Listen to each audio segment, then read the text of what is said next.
Wow, saya rasakan Shekinah glory, kemuliaan Tuhan ada di sini. This is beautiful ya. Saya harus ajarkan sesuatu, dan pas sekali judul kita judul yang saya angkat adalah tentang Henok. Anda tahu Henok?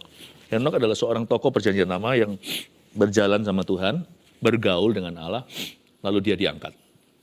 Saya ajak kita belajar soal ini, dan saya tidak bicara tentang materi atau berkat, bahkan bukan kesembuhan atau mujizat. I want to talk about friendship with God. Bersahabat dengan Tuhan. Saya kasih judul hidup bergaul dengan Allah, Kejadian pasal 5, mari kita buka. Hidup dengan Allah. Hidup bergaul dengan Allah, Kejadian pasal 5. Ya. Kejadian 5 ayat yang ke-21 sampai 24, saya bacakan dulu ya. Setelah Henok hidup 65 tahun, ia memperanakkan Metusalah. Dan Henok hidup bergaul dengan Allah selama 300 tahun lagi. Setelah ia memperanakkan Metusalah, dan ia memperanakkan anak laki-laki dan perempuan. Jadi Henok mencapai umur 365 tahun. Dan Henok hidup bergaul dengan Allah, lalu ia tidak ada lagi. Sebab ia telah diangkat oleh Allah. Pendek saja, biografi Henok ya cuma sekian. Ayat 21 sampai 24 yang kita bacakan. Saya mulai dengan ayat 21 dulu. Setelah Henok hidup 65 tahun, ia memperanakkan Metusalah. Dan Henok hidup bergaul dengan Allah 300 tahun lagi setelah ia memperanakkan Metusalah. Hidup itu penuh dengan fase. Bergaul dengan Allah itu di segala aspek hidup kita. Betul sih, hidup itu penuh dengan dimensi kerja, keluarga, dimensional ya, kayak multiverse gitu. Di berbagai dunia, kita ini satu dunia, tapi dunia kita banyak. Nggak boleh kalau bergaul dengan Allah itu tebang pilih. Aku mau sama Tuhan, bergaul sama Tuhan di gereja. Tapi di dunia kerja, sorry ya, bisnis, Tuhan. Nggak bisa demikian. Atau di dalam keluarga, kita bersama dengan Tuhan, tapi kita nggak bawa keluar. Udah, faith is very private. Ada beberapa orang percaya bahwa iman itu personal. Betul, memang. Itu keputusan pribadi. Tapi iman tidak boleh ditaruh di bawah gantang. Mana ada lampu ditaruh di bawah sorokan. Atau di bawah kolongan. Nggak bisa, mau jalan sama Yesus di rumah, bergaul sama Allah, kita harus jalan sama Yesus di luar. Kita harus menjadi saksinya. Hidup memang penuh dimensi, tapi dimensi itu kan width atau lebar. Nggak boleh sama Tuhan itu narrow atau sempit, cuman itu aja. Tuhan harus jadi segala-galanya. Tapi hidup itu juga length. Bergaul dengan Allah itu juga length atau kepanjangan. Nggak boleh hanya sampai sini saja. How long should we continue to be friend with God? To befriend God.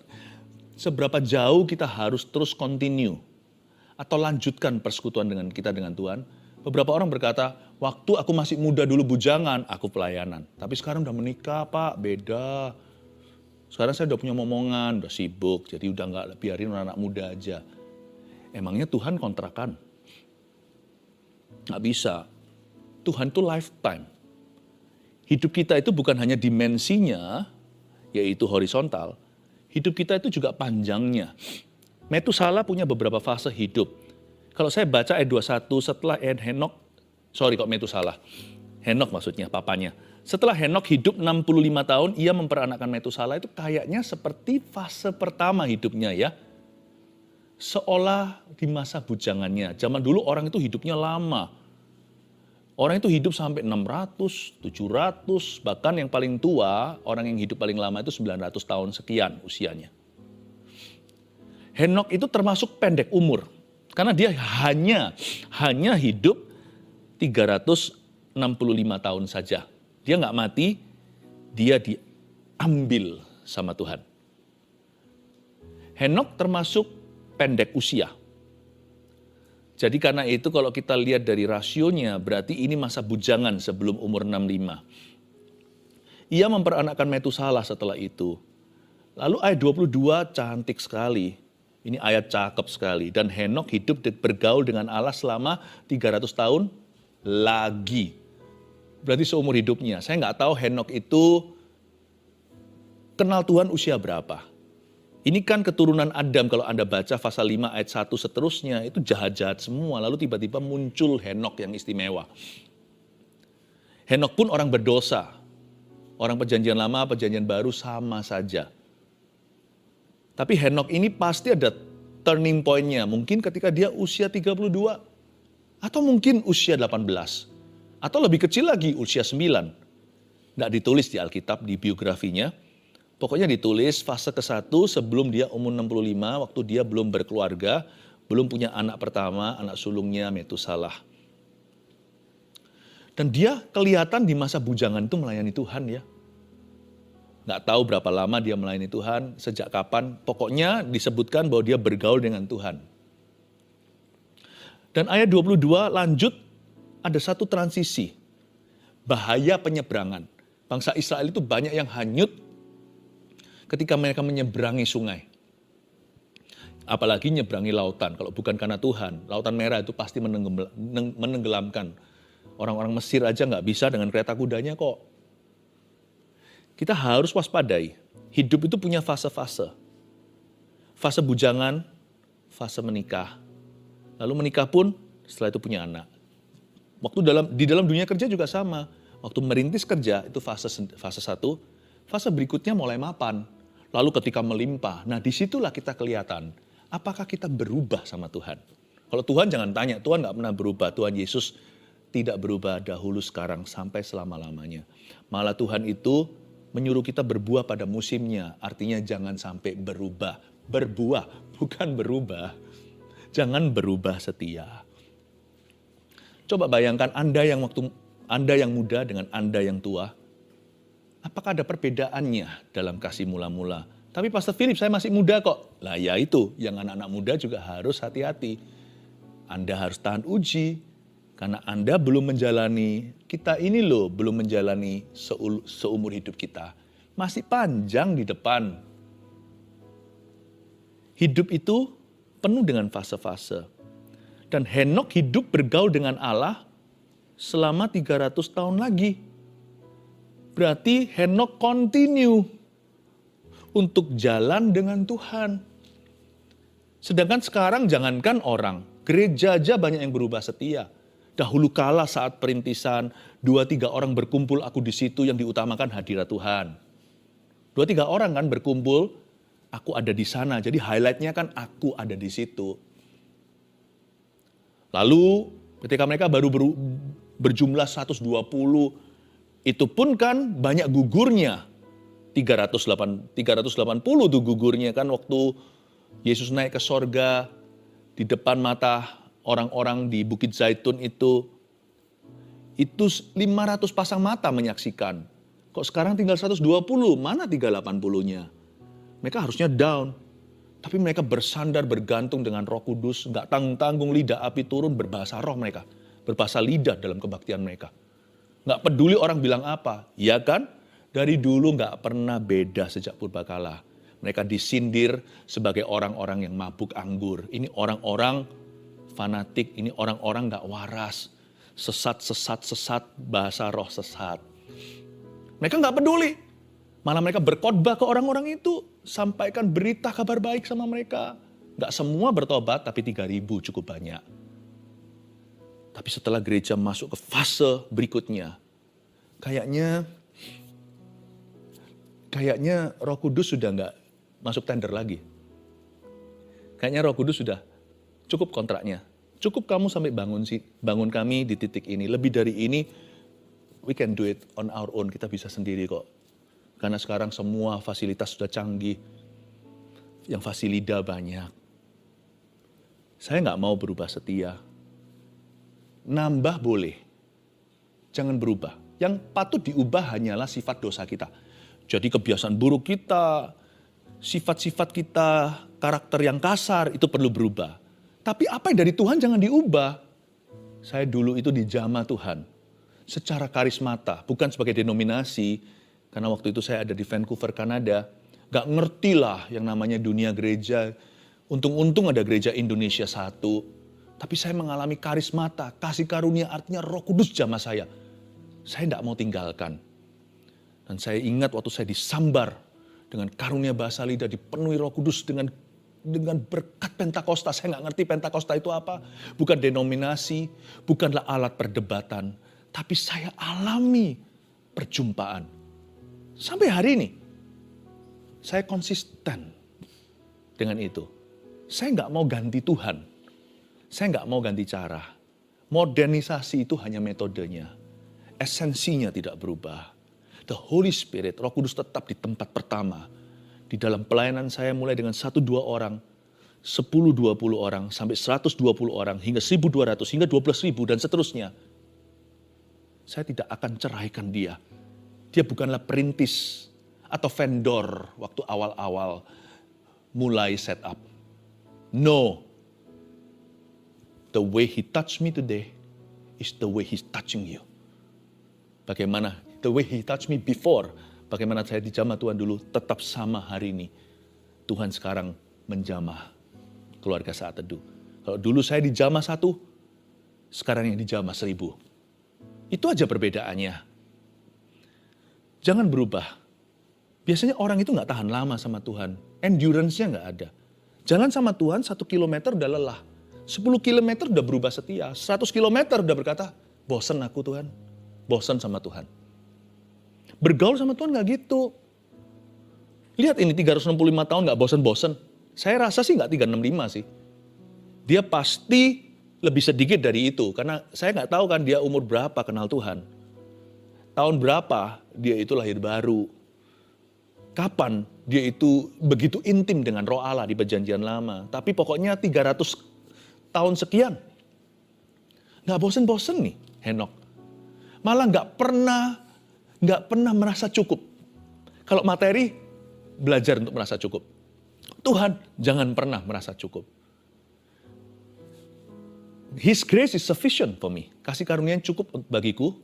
Saat aku lemah, dia kuat untuk menghadapi segala sesuatu. Ketika saya hadapi rintangan, pencobaan. Tapi pribadinya gak pernah cukup bagi saya. Aku mau mengenalmu Yesus lebih lagi hari ini. Henok ini continue sama Tuhan. Gak seperti gereja-gereja yang sudah mengesampingkan Roh Kudus. Kayaknya berubah statement of ininya. Kayaknya berubah pernyataan imannya. Berapa banyak orang dahulunya di jamaah Tuhan begitu. Sekarang sudah jauh. Ya namanya berubah format. Saya gak mau berubah format. Kasih mula-mula aku aja belum sempurna kok. Terus disempurnakan. Ngapain gonta-ganti? Bergaul sama Tuhan itu gak bisa sebentar. Ditambahkan boleh, add upon. Jadi artinya, kalau dulu saya hanya taunya karismata. Sekarang saya juga mengerti tempatnya pekerjaan di dalam iman saya. Iman tanpa perbuatan dalam hati. Sekarang saya ngerti. Sudah masuk ke development atau perkembangan-perkembangan selanjutnya. Di mana saya diajari hal-hal berikutnya selain fondasi atau dasar-dasar iman. Ditambahkan, tapi nggak diganti bawahnya. Layer berikutnya, lapis legitnya. Lalu setelah yang layer kedua atau lapisan kedua itu sudah mapan, dikasih lapisan ketiga. Saya belajar untuk melayani, belajar untuk ini, belajar semakin mahir, semakin profesional. Tapi bawahnya itu nggak ganti. Ditambahkan iya. Tapi banyak orang itu sama Tuhan nggak tahan. Bawahnya diganti lagi. Makanya nggak pernah pekerjaan Tuhan bisa kelar dalam kehidupan kita. Fase-fase itu lanjutkan. Jangan pelin-pelan. Janganlah biarkan mahkotamu dicuri oleh orang. Henok hidup 65 tahun pertama, lalu habis itu hidup bergaul dengan Allah selama 300 tahun lagi. Dengan kata lain, Henok bergaul dengan Allah lagi. Setelah punya anak, gak berubah dia. Bedanya sekarang, seperti kata-kata Yosua. As for me and my house, we will serve the Lord. Kalau dulu, I serve the Lord, aku melayani Tuhan. Sekarang, aku dan seisi rumahku, kami melayani Tuhan. Itu aja bedanya. Malah ditambahkan, orang yang cari kerajaan sorga dan kebenarannya itu, gak akan dikurangi kecuali dosa dan sifatnya yang jelek. Orang yang mencari Tuhan dan kebenarannya, mencari kerajaannya lebih dulu, segala sesuatu akan ditambahkan. Kalau dulu dia melayani Tuhan sendiri, dia mencintai Tuhan seorang diri, sekarang dia mencintai dan melayani Tuhan bersama dengan keluarganya. Wah, bukankah sukacitanya bertambah-tambah? Malah bisa saling belajar satu dengan yang lainnya. Besi menajamkan besi, manusia menajamkan manusia, saling menginspirasi. Hidupnya nggak sepi. Jangan kita berkata, iya itu kan dulu, sekarang kan aku sudah sibuk lah apa. Bukannya justru kita gandeng Yesus di kesibukan kita, jadikan kesibukan kita itu ada dalam hadiratnya. Jadi Henokh mencapai umur berapa? Mencapai umur 365 tahun. Dan Henokh hidup bergaul dengan Allah. Lalu, apa? Ia tidak ada lagi. Hah? Sebab ia telah diangkat oleh Allah. Jelas-jelas ini rapture pertama atau pengangkatan yang terjadi di perjanjian lama. Ini kasus perkecualian karena orang ini memang kenabian. Dan Henokh hidup bergaul dengan Allah, lalu ia tidak ada lagi. Henokh itu gak terlalu peduli apa kata orang tentang dirinya, bahkan hidup selama itu pun gak sempat dia tulis biografi. Saya sayangkan kok cuma sekian, tapi ya sudah pengizinan Tuhan. Henokh itu gak terlalu pedulikan opini tentang dirinya. Dia sibuk mengisi waktu dan hidupnya dengan apa yang merupakan kehendak Allah yang dia sadarinya. Dan Henokh hidup bergaul dengan Allah, lalu ia tidak ada lagi. Henokh ini seperti Samuel. Juga seperti Rasul Paulus juga somehow, sedikit banyak. Yaitu orang-orang yang semasa hidupnya tidak dihargai seperti atau selevel waktu dia mati. Henokh ini biasa kan? Gak ada orang tertarik ngomong apa, gak ada interaksi. Tapi ketika dia pergi, ayat ini menulisnya. Samuel juga sama. Sampai bangsa Israel minta raja kok. Dalam hati kan dia bisa aja take it personally. Dia bisa aja merasa personal dengan itu. Kalian minta raja lah. Akunya apa? Meskipun bukan raja. Dia itu nabi, dia itu imam. Tapi kan Samuel itu pemimpin bangsa. Mereka minta raja seperti tetangga-tetangganya orang Kanaan. Samuel itu gimana? Tapi waktu mati coba, rajanya pun minta arwahnya kembali. Ke tempat salah lagi, ke tempat ahli nujum. Sama seperti Samuel, ketika dia mau pergi pamitan sama bangsa Israel, dia berkata, dia bicara itu Tuhan ikut bicara loh. Tiba-tiba ada guntur yang luar biasa sampai orang Israel ketakutan. Tolong tenangkan Tuhan. Samuel berkata, aku tidak akan berdosa kepada Tuhan dengan tidak mendoakan kamu. Samuel pergi. Paulus juga sama. Zaman itu kan dia selalu pupuk bawang. Dia itu underdog. Rasul-rasul yang diutamakan itu Petrus, Yohanes, Yakobus. Orang-orang Yahudi sangat gak memandang dia. Siapa dia? Surat-suratnya dan sebagainya. Dia sampai harus ke Yerusalem, jelaskan. Membawa laporan-laporan kemenangannya, report-report pelayanan, dijelaskan. Baru mereka shake hand, Petrus dan Paulus. Kemana-mana dia harus beritahu dalam surat-suratnya. Bahwa aku ini rasul yang dipanggil oleh Tuhan, bukan oleh kehendakku sendiri. Kasihan ya, Paulus mati. Seluruh dunia sekarang ini andai kata bisa duduk 1 jam sama rasul ini, hidup kita pasti akan berubah. Kalau saya boleh interview 1 jam, luar biasa ya kan? Coba bayangkan, dari pelajaran yang saya katakan sekarang ini, baik itu Samuel, Paulus, Rasul, maupun Henokh, apa yang kita bisa petik? Don't worry how people value you in your life. Just keep living your life in Jesus, for Jesus. Jangan peduli gimana orang itu menilai Anda di hidupmu sekarang yang sementara ini. Sibuk aja terus, hidupi hidupmu itu untuk Tuhan. Udah. Sebab orang yang bergaul dengan Tuhan, suatu hari kalau Tuhan datang kembali atau kalau kita mati, kesaksian kita akan terus sebagai legacy atau sebagai warisan bagi bumi. Jadi jangan terlalu worry your own achievement today, pencapaian Anda hari ini. How people take you, bagaimana orang menerimamu. Jangan terlalu khawatir tentang itu. Bergaul dengan Tuhan tidak akan khawatir tentang hal-hal ini. Karena kita sibuk bergaul dengan Yang Maha Kuasa. Dan lakukan bagian kita. Don't worry about this. Jangan takut, jangan khawatir soal ini. Karena ternyata hidup kita nggak berhenti sampai kita mati. Tuhan berjanji ada legacy, orang yang bergaul dengan Tuhan. Sekalipun dia ibu rumah tangga bukan public figure. Once upon a time suatu hari dulu, yang namanya Henok itu juga bukan public figure. Tapi Tuhan itu punya sesuatu dalam dirinya. Dan itu tinggal tetap ketika dia tidak ada. Dan Alkitab mengatakan lalu ia tidak ada lagi.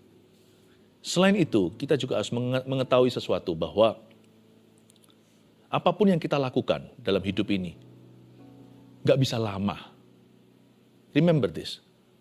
Henok aja 365 tahun usianya. Itu pun gak cukup lama untuk kenal Tuhan dalam hidupnya. Tuhan itu begitu lebarnya, luasnya, tingginya, panjangnya, dalamnya kasih Tuhan. Sampai-sampai kita gak bisa selami, tak terselami pengenalan akan Tuhan.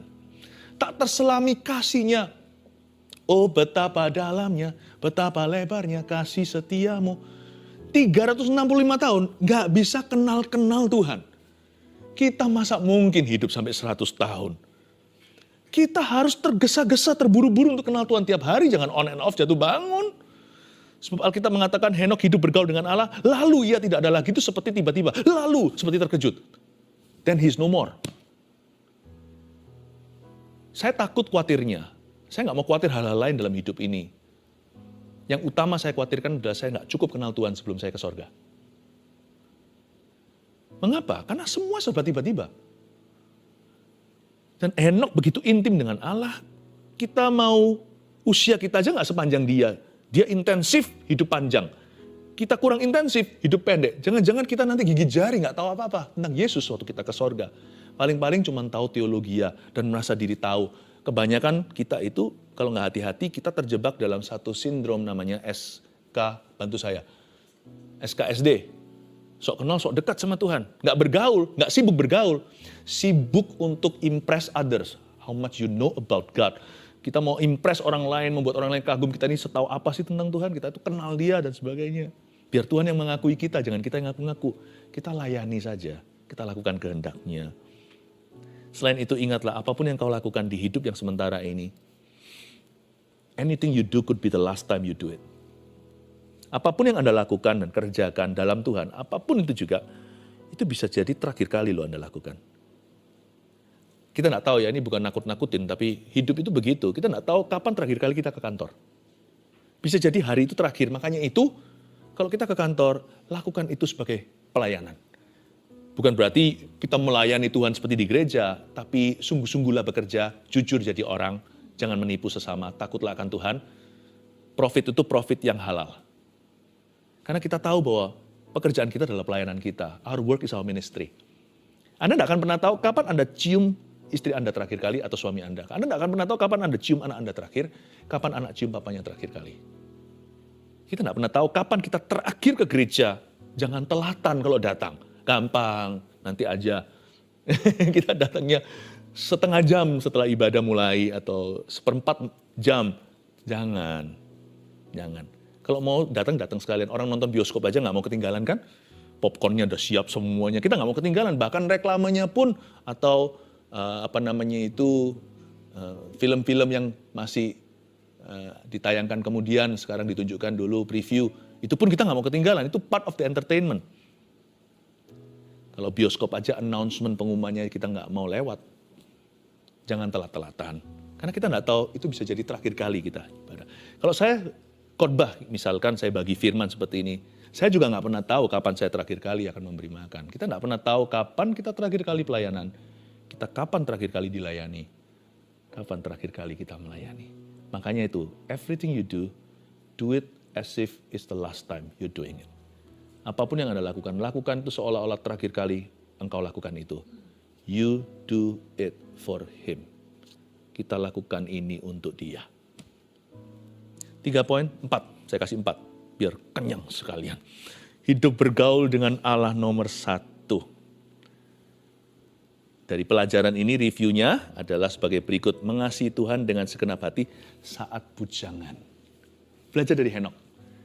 Ketika masih single atau lajang, kasihi Tuhan dengan segenap hatimu.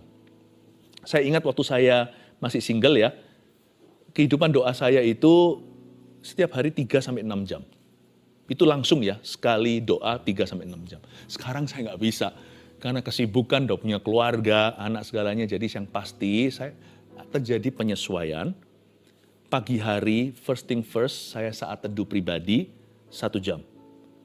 Lalu malam saya ada sesi pendek dengan Tuhan Yesus, dan di tengah-tengah waktu saya bekerja, saya selalu ada break-breaknya, ada titik-titik saya berhenti, dan saya menyapa Tuhan dan bersekutu dengan Dia. Mengasihi Tuhan dengan segenap hati saat bujangan, karena Pumpung masih bujangan, bangun sekencang-kencangnya. Zaman dulu belum ada apps, belum ada smartphone maksud saya, jadi saya kemana-mana itu bawa Alkitab saya, buku ini, lalu dengan stabilo. Saya jadi ingat mesti ada tas Alkitab dan stabilo di dalamnya. Lalu kunci mobil, kalau saya berhenti di mana, saya buka Alkitab saya stabilo, saya belajar. Selain itu, waktu masa bujangan, jaga mata. Berusaha untuk tidak jatuh dalam dosa seksualita. Kalau sampai saya goyah, cepat saya bertobat dan kembali pada Tuhan. Maksudnya, mengasihi Tuhan dengan segenap hati saat bujangan itu bukan berarti jadi seorang Kristen bujangan yang sempurna. Kata mengasihi Tuhan dengan segenap hati itu artinya terus berusaha, terus bangkit. Terus mencoba ke arah yang benar. Kalau Anda masih single, make use of your time. Jangan mikirin terus melulu soal pacaran. Kalau memang belum waktunya, kusumpahi kamu, kata Kidung Agung. Hai putri-putri Sion, jangan bangkitkan cinta. Kalau sudah waktunya silakan. Cinta itu nikmat, tapi ada responsibility-nya, ada tanggung jawab. Boleh lihat drama-drama, drakor segalanya, tapi jangan masuk ke fantasinya. Itu cuma lihat begitu aja. Kalau itu mengganggumu, ya sudah nggak usah sekalian. Supaya konsentrasi, fokus, belajar. Kalau ada waktu lebih itu, kasih untuk Tuhan. Nggak akan nyesel nanti, karena dialah fondasimu. Ingat ya, hidup kita nggak cepet, tahun nggak ada 100, 365 apalagi. 2, semakin cinta Tuhan setelah menikah dan punya keturunan. Gimana nih? Kita setelah menikah, setelah punya anak, makin cinta Tuhan atau enggak? Saya masih ingat pertama kali punya anak, lalu habis itu anak kedua, ketiga, selalu di usia tertentu ya nggak langsung baru lahir dari rumah sakit langsung bawa ke gereja, yang enggak. Tapi saya nggak pakai lama-lama, saya dan istri saya bawa anak itu ke gereja. Beda lah ya. Kalau dulu saya sapa bapak itu dengan tangan kosongan, waktu saya gendongan ada momongan gini, bapak itu rasa kayak seperti deket sama Tuhan itu enggak ada duanya. Karena sekarang seperti ada satu bonding antara saya dengan bapak, meskipun enggak bisa mengerti hati bapak sepenuhnya, tapi sekarang saya tahu remang-remang dan kira-kira, bapak, aku punya anak loh, aku pun seorang bapak, bantu aku, ada bonding tertentu. Kalau dulu hanyalah bapak anak, sekarang bapak anak dan bapak dengan anak saya, bapak sorga, bapak kami dalam sorga. Saya tunggu nanti, nak kamu bisa bicara, nanti kita sebut sama-sama bapak kami yang ada dalam sorga. Bapaknya kami berdua, sama istri sama anak-anak saya, bapak kami. Bapak kami bertiga, kalau anak baru 1 ya, sama istri. Sekarang bapak kami berlima, kami sekeluarga berlima. Kepinginnya begitu. Kalau nanti saya tunggu ya sampai kamu bisa mengenal bapakku yang di sorga. Tapi sambil begini, bapak dengan anak juga, tapi sekarang bapak dengan bapak. Rasanya itu, beda. Tapi sekarang trennya begini sih malahan. Banyak orang tidak mau ke gereja karena alasan anak. Kebalik ya. Ya enggak bisa anak. Enggak mau ke gereja karena alasan anak. Kan sayang menurut saya. Kenapa hilang kesempatan suatu hari bisa misalnya di gereja Mawar Sharon yang saya gembalakan itu banyak sih cerita begini. Ini jadi fakta lapangan. Papa mamanya CG leader, pemimpin kelompok sel. Anaknya juga CG leader untuk anak-anak. Juga pemimpin kelompok sel. Bayangin tuh bondingnya itu kalau pulang ke rumah. Karena kami alami juga dengan anak-anak kami. Bayangin itu ikatan batinnya itu loh. Gak sekedar papa anak tetap didisiplin, kadang-kadang nakal. Tetapi ada satu respect yang tiada duanya. Saling melihat sama-sama pelayan Tuhan. Ada satu bonding yang ekstra yang tidak ditemukan hanya dalam keluarga yang diikat dengan darah dan daging saja. Ada darah dan daging Yesus di dalamnya. Ada pelayanan, ada satu visi dan tujuan.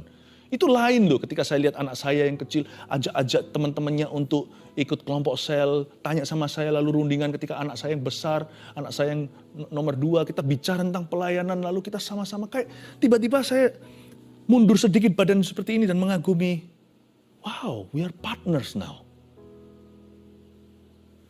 Bayangkan, jangan jadikan anak sebagai berhala. Datang ke gereja, melayani Tuhan. Ini bukan demi attendance atau absensi. Ini demi visi dan pertumbuhan rohani keluargamu. 3, tiada hari tanpa luangkan waktu dalam hadirat Tuhan. Itu yang kita pelajari dari cerita Henok. Nggak ada hari tanpa luangkan waktu dalam hadirat Tuhan. Henok itu tiap hari bergaul dengan Allahnya. Saya kenal Tuhan 30 tahun, dari tahun 92. Sekarang 2022 live-nya. Saya pernah bolos sekolah. Tapi jarang, tapi pernah. Saya juga pernah nggak bisa masuk kerja. Tapi satu hal ya, saya ngomong ini dengan rendah hati, bukan sok-sokan, bukan karena saya orang suci, tapi saya orang nggak berani. Aku tak berani jalan sendiri tanpa roh Tuhan. 30 tahun ini, saya nggak pernah bolong saat teduh pribadi. Sejak saya kenal Yesus. Makanya ketika kita adakan saat teduh bersama ada kuasa. Bukan karena slogan ini ada catch-nya atau apa. Sebenarnya kata STB saat teduh bersama ini benarnya bukan judulnya. Saking nggak ada namanya acara ini. Karena saya cuma ajak dan ajari gimana saat teduh. Jadinya saat teduh bersama. Kenapa ada kuasa? Karena itu saya hidupi. 30 tahun saya nggak bolong sehari pun. Ini saya nggak berani bolong. Karena bagi saya nafas itu.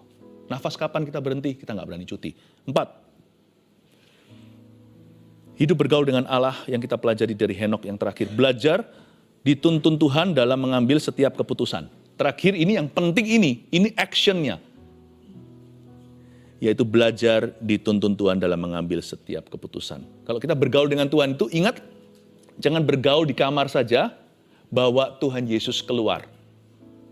Dalam setiap keputusanmu, libatkan Tuhan. Sambil buka mata hatimu untuk melihat tanda-tanda dan segala tuntunannya. Amin. Keluarga saat teduh, jangan hanya berdoa, bergaul dengan Tuhan itu bukan hanya memuji, tetapi gandeng tangan Tuhan in every decision you make, big or small, dalam setiap keputusan besar maupun kecil yang Anda buat, libatkan Tuhan Yesus dan firman-Nya.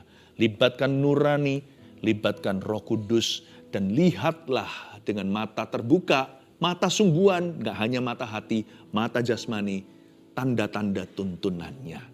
Kalau Tuhan bilang jangan, gak srek di hati, jangan tebas.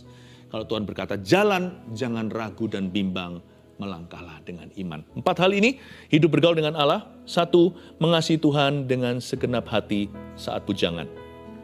2, semakin cinta Tuhan setelah menikah dan punya keturunan. 3, tiada hari tanpa luangkan waktu dalam hadirat Tuhan. Jangan lupa saat teduh pribadi maupun bersama. 4, belajar dituntun Tuhan dalam mengambil setiap keputusan. Every decision matters, setiap keputusan penting di mata Tuhan. Haleluya.